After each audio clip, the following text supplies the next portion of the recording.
Sarah Mitchell paddled to a remote island to escape her grief, seeking solitude after her mother's death. On the second morning, she heard deep, labored breathing behind a formation of rocks. When she looked, a massive tiger lay injured on the ground, watching her with intense eyes. Hours later, when wildlife rescue arrived and examined the sedated animal, they discovered something that made everyone freeze.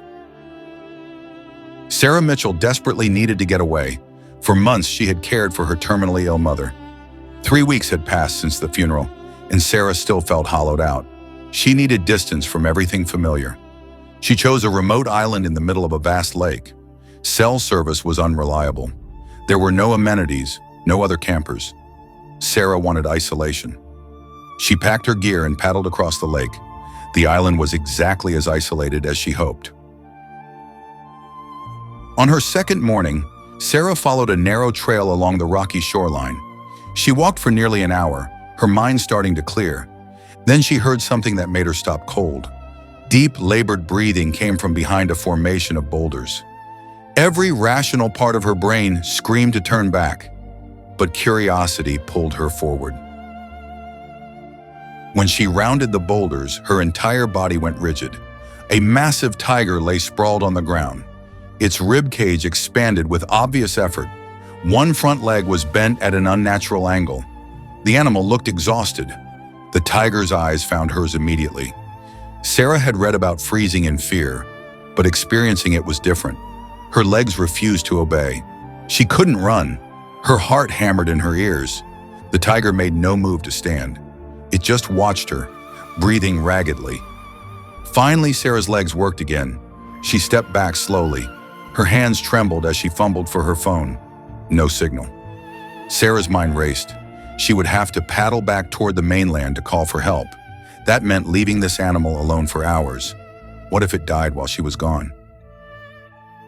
Then she made a decision that terrified her. Sarah moved slowly back to her campsite. She grabbed her camping stove and a pot.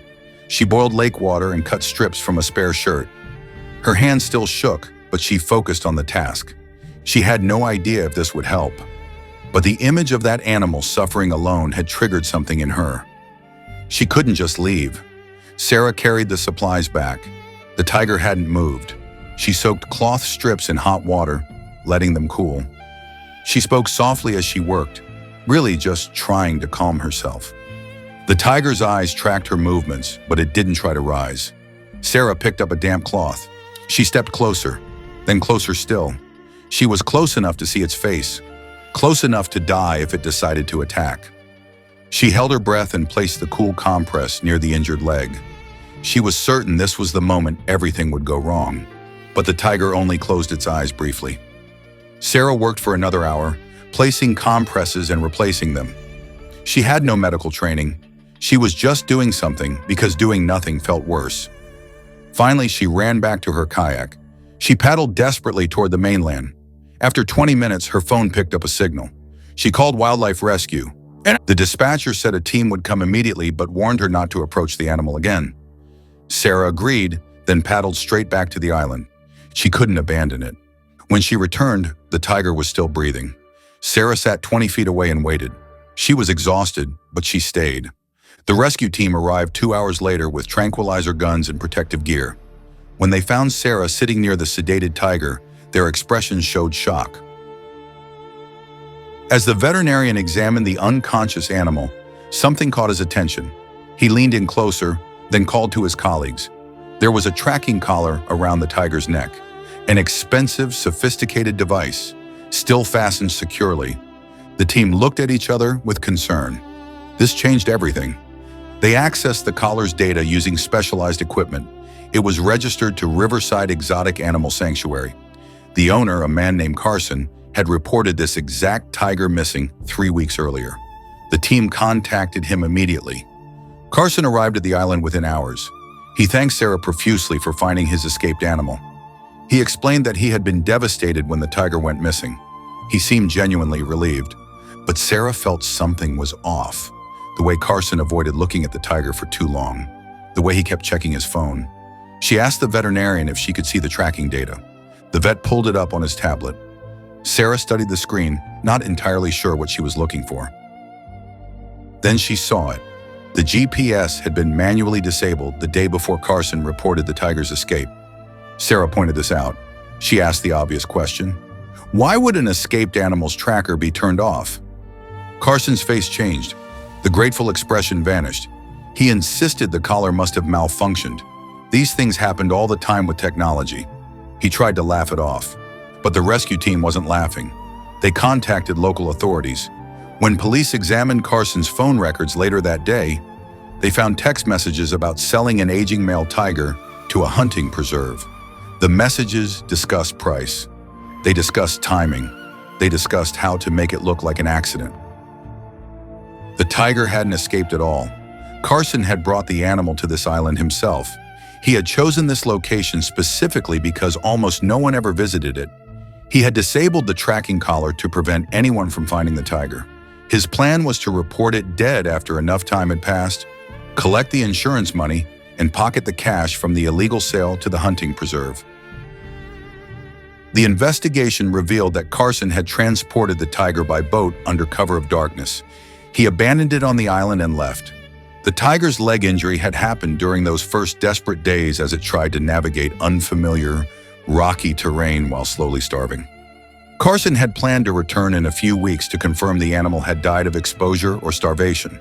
He would then file his false reports and collect his money. He hadn't counted on Sarah Mitchell choosing this specific island for her grief retreat. Carson was arrested on multiple charges including animal cruelty, insurance fraud, and illegal wildlife trafficking.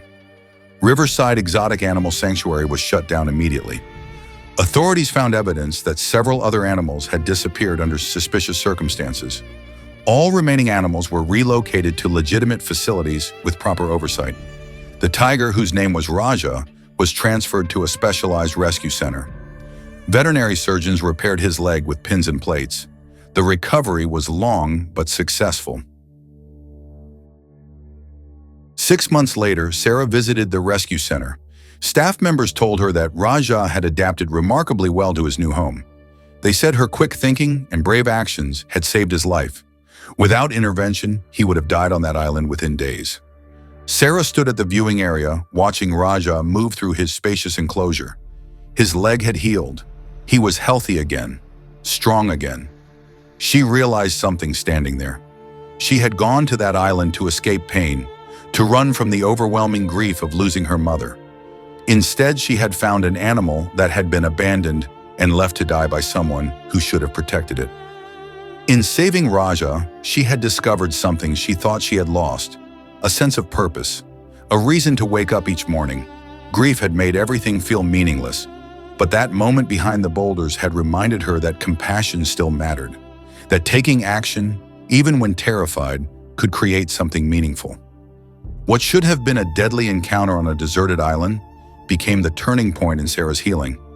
She started volunteering at animal sanctuaries. She found a way to channel her pain into protecting creatures who couldn't protect themselves.